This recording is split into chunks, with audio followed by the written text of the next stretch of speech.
Western world, Britain, America, you owe us book that incalculable, you can't calculate it. Now the shock. Yet the King James Version has grave defects. Yet the King James Version has grave defects, and that these defects are so many and so serious as to call for revision. It's got so many and so serious as to call for revision, so they revised it. They took out from this book the ascension of Jesus. In the four Gospels, the only two places the ascension is mentioned. Mark chapter 16, the ending verses, verse 19, and Luke chapter 24, verse 51, that Jesus went up into heaven and Jesus was taken up into heaven. Only two places in the four Gospels. In this Revised Standard Version, they threw it out as a fabrication. They put it in a footnote. Footnote is not the word of God. It's not the Bible. The Bible is the Bible.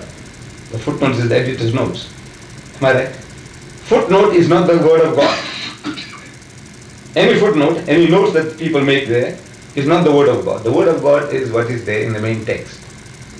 So they took it out as a fabrication and they threw it away. But they don't miss out. Matthew says, and Jesus rode the donkey into Jerusalem. Mark says, and Jesus rode the donkey into Jerusalem. Luke says, and Jesus rode the donkey into Jerusalem. John says, and Jesus rode the donkey into Jerusalem. Nobody missed seeing Jesus riding a donkey into Jerusalem, which every Tom, Dick and Harry among the Jews was riding donkeys into Jerusalem. That they saw. All four. But not one of them had to say that Jesus was taken up into heaven out of the four Gospels. Yeah. Not one. They said this is a later edition. People have added this because your book, the King James Version, is dependent upon the ancient manuscripts, which are 300 to 600 years after Jesus, or 400 to 600 years after Jesus, the King James Version. Now they have found manuscripts more ancient. This is now dependent upon the most ancient, which is from 200 to 300 years after Jesus. So nearer to the source, the more authentic anything can be. Nearer to the source. If in the time of Jesus the things were written, it will be more authentic than a thing written 100 years later. Because we have a tendency to add. So they said, no, in the most ancient manuscript, these verses were not there. These were later additions. So to be honest, they took them out and threw them out as fabrications. That was 1952. But by then, Bible thumpers and evangelists, this is known, man. This is the kingpin of our faith. Your sales point. It's a great sales point. And Christ was taken up into heaven. And Jesus was taken up into heaven. And it's not here. So they protested. He says, now look, man, if you don't put that back, we won't buy the Bible. We'll tell people, don't buy this Bible. Reverse television, don't buy that. It's no good. And they'll lose sales. So, 1971, same Bible, same company, same printers. 1952 is thrown out as a fabrication. 1971 they put it back. Those verses are thrown out here as in Vienna.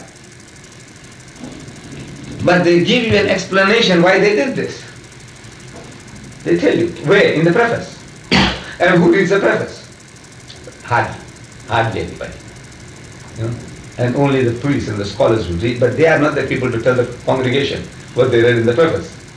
In the preface they say, individuals and two church denominations out of the 50. Out of the 52 church denominations,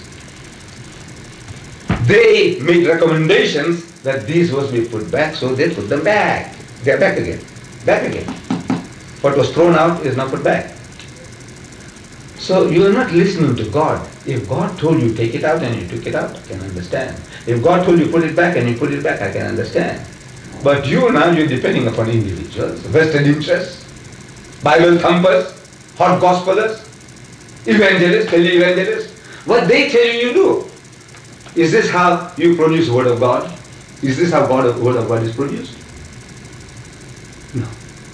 So in other words, this is the handiwork of man. It's carrying on for about past 2,000 years. And even today, this minute, this King James Version of yours might be the 5th major revision. This one that you are holding there now. Do you know that it has already gone through 5 major revisions? This is what I have, was presented to me by a Christian evangelist. He presented this to me. Man, it's a valuable book. I didn't bring it along, but nice and thick, big types and all that. And I read the preface there. He said, this is the 5th major revision, major, not minor. So, and still you call it the King James Version. It's the 5th major revision. You still call it the King James. You have no right to change somebody's will, and you say it's still your father's will. If you add one word or delete one word, it's nullified in any court of law. In any country. You add anything or delete anything from the will, which the testator himself hasn't done, that will be thrown out as a fabrication. Here, 5th major revision, and still you call it the King James Version. They are doing this again, still to this. There's a continuous playing with this book. Continuous. And I can give minute by minute they're changing. However, the fact is that that book is not the Word of God, as you have it, per se. But the Word of God is there, the Word of the Prophet is there, the Word of the historian is there, and many things besides, which I said, no decent man can read it to his mother, or sister, or daughter, or even to his fiancée if she's a good lady. That's the book, what you're holding there now. You can't read it to your mother, you can't read it to your sister, and you can't read it to your daughter. From one end to the other. You believe me, sir? I believe I can read this book to anybody. Right. I want you to read. Open the Genesis chapter 19, verse 30 and read. Chapter 19, verse 30. Now you can open the Bible, yes. Chapter 19, verse 30. You too. I'm sorry. Chapter 19. Verse 30. Verse 30. That's right. And Lot went up out of Zoar and dwelt in the mountain, and his 2 daughters with him. For he feared to dwell in Zoar, and he dwelt in a cave, he and his 2 daughters. Right. Carry on. And the firstborn said unto the younger, Our father is old, and there is not a man in the earth to come in unto us after the manner of all the earth. Come, let us make our father drink wine, and we will lie with him, that we may preserve seed of our father. And they made their father drink wine that night. And the firstborn went in, and lay with her father. And he perceived not when she lay down, nor when she arose. And it came to pass on the morrow, that the firstborn said unto the younger, Behold, I lay yesternight with my father. Let us make him drink wine this night also. And go thou in and lie with him, that we may preserve seed of our father. And they made their father drink wine that night also. And the younger arose and lay with him. And he perceived not when she lay down, nor when she arose. Thus were both the daughters of Lot with child by their father. Right. Sit down now. The firstborn bare a son, and called his name Moab. The same is the father of the Moabites unto this day. Right. And the younger, she also bare a son, and called his name Ben-Ami.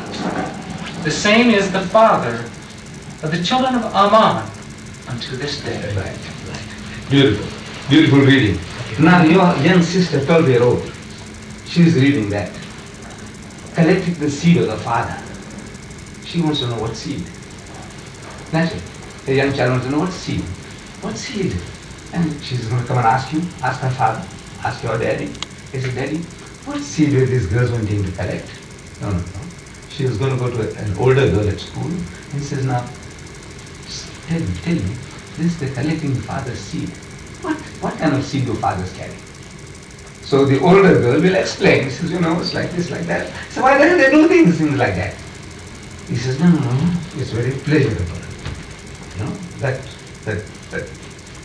the ejaculation that takes place.